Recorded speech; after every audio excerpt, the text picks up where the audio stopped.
Welcome to the Ecom 80/20 podcast, the show for brands looking to compete and win at selling online by building better customer relationships. Hosted by Isaac Hyman and Jakob Rosenberg, co-founders of Highflyer Digital and marketing experts for 7, 8, and 9-figure brands, we'll reveal, discuss, and demystify the secret strategies that the top 1% use to acquire, convert, and retain customers better. Our mission is to help level the playing field and help you build more profitable, predictable, and scalable revenue streams for your business. Let's get started.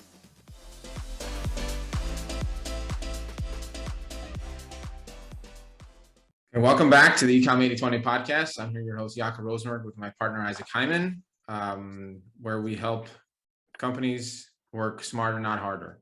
And today we are excited to have Isaac back on the East Coast, where he spent the last couple of days over in California in Palm Springs at the eTail convention, where he was actually a panelist and a featured speaker. And we were excited to have him go over there, spend some time there, drop some knowledge, and really pick a lot of people's brains over there as to what's going on. And people ask him a lot of good questions. So today we're going to explore what happened at eTail and really get a recap, a review, and just summarize how it went and what you talked about, and we'll go from there. So first off, how was California? Was it nice and sunny, hot, warm, beautiful? California is awesome. Are you kidding me?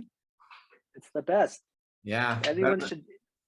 Better than the East Coast right now, I bet. Definitely better than East Coast. The West Coast is just so vibrant. I mean, if you've ever been to Palm Springs, just so colorful, and it's just a good juxtaposition between, some hot, some cold, especially if you're going up towards the mountains. And it's just a great place to kind of, step away from technology a little bit. Not saying you're isolated, but Yeah. step away, kind of enjoy your time there, and just kind of, learn a lot. And I think part of the thing at eTail Palm Springs, and I went to both of them. I went to eTail Boston, and I went to eTail in Palm Springs. And the people in Boston tell me, if you go to one of them, go to the Palm Springs one, because you're kind of isolated in the JW Marriott, and they're all kind of learning together.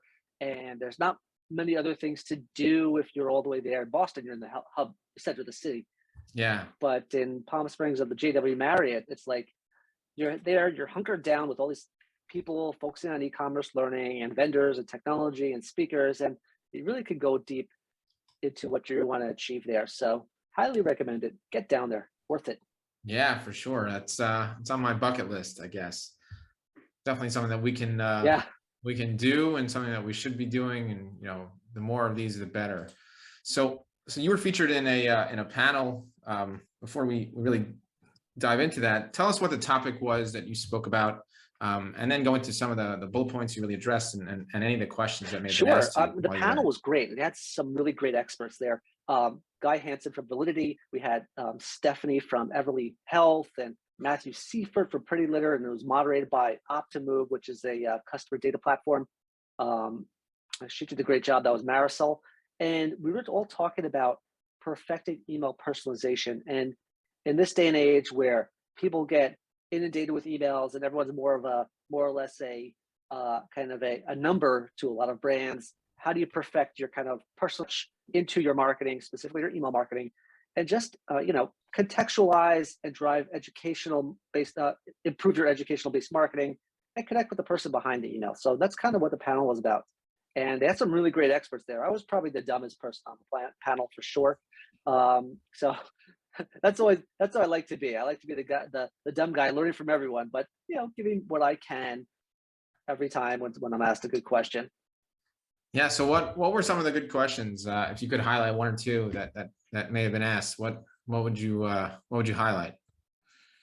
Sure. I think some of the questions that really stuck out to me at the time were, number one, how do you kind of like create a great customer engagement strategy early in the customer relationship, right? How do you kind of personalize the customer lifecycle in the first 30 days? And that is always a challenge for some brands who are kind of like used to starting with a discount code and assuming that brands will just kind of like jump in. Customers will always just jump in and say, oh, you know what? I got a discount code. Let me start, buying from you right away. Right. But you know, you know what I mean? Like we all think that, oh, we got a discount, so we're only a discount oriented shop. But Right. what's But so important, and that's definitely something we learned from Pretty Litter, and that's definitely something we implement for our clients is the idea of just kind of storytelling and building out your brand and kind of imbuing them into what you do really well. And it goes back to kind of like the good old Disney stories where we're big in Kanto family now because I'm Colombian. So when you go yeah, back to Disney, it's always about how do you position, right? How do you position a family? the How do you family and position your Kanto. Yeah, story and who's the exactly. right and who's the hero, who's the villain, right? The hero, you're the hero brand, and you're out to kind of like, be the top service and hero for your customers, and the villain is, I don't know, Amazon or something like that, or everyone else who's doing it wrong. And you just want to kind of build out that story, and that's kind of how you address the new subscribers. And then when you have new purchasers, well, that's a different story to tell, right? You got to kind of address it more like, well, your story got them to kind of make a purchase. Now you kind of want to make sure you're adopting them and wowing them and delivering on their expectations, being helpful, educational, adding value. So all those things require a different approach. And that's kind of how you personalize those two different types Yeah. of uh, personas. Speaking to your customer, making sure that it's personal, person to person, human to human, keeping it with a human touch and not like robotic and not methodic and everything about that, shop, buy, make it more conversational. So that's really important. It's a cool Yeah. topic. I'm happy to hear that those were some good questions that came up. You Yeah. know, how did you address the idea? I'm just looking over the notes from your session, but how did you address the idea of building a relationship and education tool versus it just being a sales tool? Email specifically, I mean. Well, yeah, that's exactly it. I think in one of our webinars we do, right, we talk all about how the top brands face Amazon. If you compare brands to Amazon, right, Amazon is a faceless commerce, right? It's just a faceless experience. It's great, don't get me wrong. You can get items pretty quickly. I'm expecting an item today from Amazon. I'm sure knock Just on the one, door soon, just one. but just one, right? Probably a little more. It's actually funny because I just got, when I got home from eTail, guess what was on my doorstep? Nice. Sledgehammer, this book Nice. right here, one of our clients. This And podcast not sponsored by Sledgehammer. If Sledgehammer would like to sponsor this no, podcast, please let us know. But no, maybe. Who maybe. knows? Who knows? Great book. Definitely pick it Yeah. up. Um, but all I was saying is that, Amazon's a faceless commerce, and other brands have the opportunity to put a face behind the brand. And that's kind of how you kind of can help put the face behind the brand, by being helpful and being educational and saying, we're going to help walk you through the process of buying something. We're going to help you develop that kind of friendship and relationship to help navigate you through the process of buying something, of acquiring a service, acquiring a product. Could be something as small as, I'll give another example. That was Pretty Litter, who mentioned at eTail, they said, they have this litter. It's Pretty Litter. It's what that does is, like, it's like cat litter that kind of lots of changes colors based on if that litter is being used or not. Fascinating product. And people think that it's just this kind of, it's Pretty Litter. It's just, it's litter you put out for your cat, and when it changes color, Time to that change means it. your time to change it. Yeah. Well, there's so much more about this product that you can unlock. And that's what they do with their educational series. And there's so much more. It does more than just change colors. It does this and does that and does this and does that. And that's kind of how they build that relationship and trust and get customers to buy into their product and brand. So that's kind Nice. of a great example of how they do it really well. Nice. Yeah. Then that's something we do with typically in a welcome series email, where you'd have, the first one giving that discount, but then 4 or 5 more emails that come out are not just buy. It's, we might also have buyer guides or FAQs, educational, other educational tools of how to use the product that we're trying to convey to the customer. So it's not just shop, it's, you have to teach them how to use it and put a face to a name, and sometimes even have a signature with the owner of the company being the first one to sign off on an email. so much that you can Yeah, do with that, and so many different ways to personalize it and just make it, not faceless, like you said, like Amazon. So just, moving over towards the kind of companies that you know that were at eTail. Let's talk a sure. little bit about the different retailers that you may have met, different vendors or people that really stuck out, that you just want to give a shout out to, and really, you learned something from them as much as they learned from you.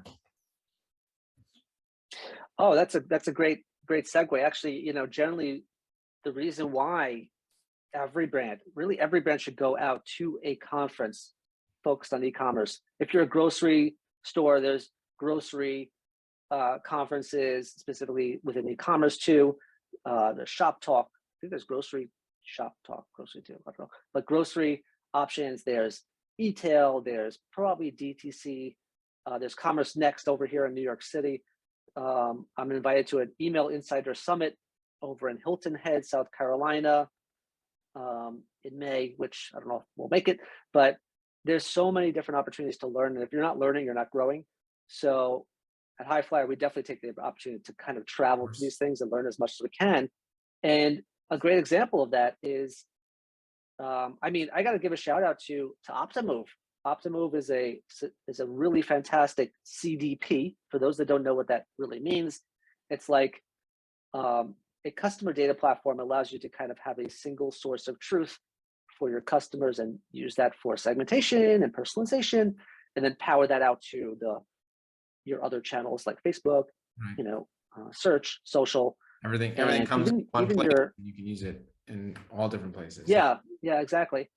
So a huge fan of Optimove. They're doing such great stuff there, and they have such a wise team. It's actually they're I don't know if they are considered an Israeli company, and we're chewing the horn of Israeli companies or not, but they are so innovative in what they do, that I think Optimove is a fantastic tool. It's not cheap, but they do such a great job at compiling the customer data all into one, modeling it out, and kind of shooting out these type of personas for your brand that allows you to become a much stronger marketer at the end of the day. That's one I call out. One more call out actually I have is Dynamic Yield, which I also love what they do. They provide very personalized experiences on site. So if, let's say, you're sending an email with recommendations, browse recommendations, things like that, sometimes customers will click through those emails and come back to a site that doesn't have that same personalization, right? We know how that is because the site doesn't match the email. You have some problems, right? There's a lost conversion opportunity. Dynamic Yield matches it all. So that is a really cool opportunity. Bluecore does the same. And I love Bluecore as well. So those are my top three that I'm a big fan of. Did you speak to them, or did you just check out their booths? How did it work? Well, Optimum was hosting the panel, right? So I already knew them before. And actually, I've worked with them over at my time at Autorama. And they do such great stuff. They are a bespoke customer data platform. So really had a good run-in with most of their team. And they're all really, really brilliant people. And they're growing fast. Bluecore, I've actually worked with as well. Also a great tool. And then Dynamic Yield, haven't had the chance to, but I've seen them presented. I've actually went to their conference before as well to learn about what they do.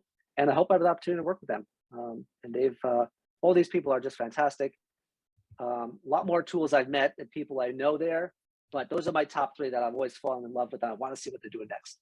Nice. And what about actual e-commerce businesses, not software companies, but what about any e-com businesses that you may have, started conversations with or piqued your interest, you want to learn more about? Who would you say was something that you stood out for you?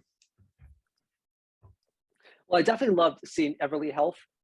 Everly Health is a brand that's always on my feed, and they're doing some great stuff with. It's funny because they started out as like, they're a health brand, and one of their main things was that they had this kind of COVID detector, and that's what kind of helped them grow a lot. Wow. So they're doing some great stuff. They're all about. I see them on my on like whatever I watch a show on I don't know, Lifetime or TLC. I watch a lot of shows on Lifetime. Lifetime. Okay. No judgment. I don't know. Yeah, I know. Maybe it's not.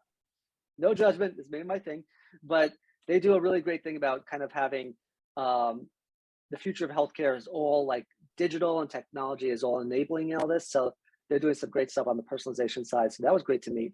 I met a cool player on DC Cargo Mall. They're doing a lot of great kind of industrial type of e-commerce, selling directly to like you know commercial and industrial brands. A lot of brands are similar to DC Cargo Mall. They're all on Amazon, right? They sell on Amazon, but now they're kind of trying to figure out how to get some sort of standing by going direct to consumer. How do they kind of, similar to what we say, right? How do they build their brand by going direct to consumer? And they come to eTail to learn those strategies. And that's kind of, those are definitely the top brands I've met. Nice, nice. And if you can give one point, one thing, one nugget that you really took out of the whole conference. I know that, you were on a panel, but you attended other panels and you attended other speakers. So what was the one thing that stood out to you so that you could bring back to us, High Flyer, as well as all of our clients and customers and everyone listening to this podcast? What's the one nugget you want to share? Maybe I'm putting you on the spot. One nugget, yeah. Certainly would. No worries. That's always good. I think the one nugget, if you'd say nugget, getting hungry. If there's one nugget I took away out of this whole conference, was that you kind of have to perfect that flywheel. Like, and not to toot our horn about that. Not to say like we're about flywheel. The top brands, the ones who attend these conferences, are the ones who are trying to figure out how to constantly perfect two areas: acquisition and retention. And they're constantly trying to figure out what is the best technologies to enable that. What are the best KPIs to enable it? What are the best, kind of window or times to start implementing new technologies to improve acquisition, to improve retention? And all these are playing a major role in how brands are fueling their e-commerce operation, right? Acquisition fuels retention, retention fuels acquisition, and on and on and on and on. And you just have to constantly refine it down. I could tell you all about some of the cool vendors out there that are talking about credit and loyalty and brands like Afterpay, or I think it was Split It, right? All these payments kind of solutions that allow you to buy now, pay later. So many different brands out there doing that, but it all falls down to one bucket. How do we acquire and retain our customers? And through loyalty or credit, of course, but that's what it comes down to. I think that's the big nugget, right? Everything is helpful. And you could be easily overwhelmed by seeing everyone there and talking to all these vendors and all these salespeople and all these kind of, information. That's the whole point, is to say, like, how am I perfecting my acquisition and perfecting my retention after this conference? Yeah, because that's the name of the game. I mean, for e-commerce businesses as a whole, e-commerce agencies, anyone who's in any type of sales, it's not just getting that first sale, or it's not just getting that first customer and client. It's how do we turn them into multiple time buyers? How do we turn them into brand ambassadors and referrers for us? Because, if somebody loves a product, they're going to tell all their friends. And if they're not happy, they're not going to tell their friends, and they're, not going to leave positive reviews. So the more people that like you and like your product, like your service, the more likely you are going to be referred and get more people in your pipeline, in your customer base, because that's the name of the game. You're not going to grow. You're not going to scale if you just live off of one-time buyers. It's just not sustainable. You need to have all those people becoming more ambassadors for you. And it's cool that they have conferences like this out there. I think that having eTail and East, West, wherever it is, it's something that companies and brands and agencies definitely need to be at, just to be immersed and know what's going on in the industry, know what's next in the industry, and how to improve and how to keep at it. So really cool that you had an opportunity to go. So yeah, welcome back. We're happy to have you back, but yeah, really cool that you're able to get out there. Yeah, and just I mean, one main takeaway out of this is that it tends to be a flood of information. Highly recommend that whoever attended or whoever wants to learn about or whoever watched the kind of recaps and the webinars and the virtual one, implement one or two things right away. Because if you're not implementing it right away, we all kind of put it on the back burner. We don't kind of take the next step, and we leave it hanging. And then a quarter later, 90 days later, half a year later, you're like, oh yeah, I probably should have done that. Just implement one thing. And that's the That's the main takeaway. And I think we do that pretty often. We just, once we learn something, we're like, I'm going to roll this out right away. Yeah. Roll it out. It may not be Better, perfect, but it's done. better be right. Better done than perfect. So start it, get it going, tweak it, and work on it later. And then, you're better off that way, because if you just leave things and say, oh, I'll get to it later, you're never going to get to it. It's, yeah. So That's correct. Yeah. And my one final note, I mean, I was thinking ahead, just, and I know we're almost at time, is that I think for the next eTail, hopefully we'll have more of a, we'll have the opportunity to have a presence there and kind of talk to these brands from an agency perspective. I think one of the next thing that a lot of brands will need is to kind of have that expert guidance on site to kind of say, here's a good technology that'll work for you, or here's our expert opinion on which technologies actually live up to their talk, right? Not just, it's good to hear the talk and they talk the talk, but do they walk the walk, right? So you want to have an expert agency there who's going to be like, yeah, we know them, or yeah, we talk to them, or yeah, we kick their tires for you. And here's our expert opinion on that. That's actually something that's lacking there. And I'm excited to have the opportunity to kind of do that. And we could maybe all get down there and help out all these brands on site, implement it correctly. when is the next eTail? When is eTail Boston? Oh, that's going to be in August. Obviously, I would love to get the Palm Springs one in February as well. It's a year away, but definitely one in August. Maybe that's a good fit. Yeah, maybe. Again, thank you everybody for listening. This was a fun episode of the Ecom 80/20 podcast, where we talked about Isaac's adventure to the West Coast, to Palm Springs at eTail West this past week. And we're happy to have him back, but happy to share his insights into eTail. This has been the Ecom 80/20 podcast. I'm your host, Jacob Rosenberg, with my partner, Isaac Hyman. Thanks so much for listening. Have a great week, everybody. Thanks, guys. Thanks for listening to the Ecom 80/20 podcast. If you enjoyed this show, please make sure to subscribe and follow us on social at Highflyer Digital for daily tips, content, and videos. To put this week's strategy into action and move your brand forward, go to highflyerdigital.com/book and schedule a free 15-minute chat with Isaac and Yaakov. Let's partner together to compete and win at e-commerce. Your brand is worth it. Until next week, this is Isaac and Yaakov wishing you a successful and profitable week.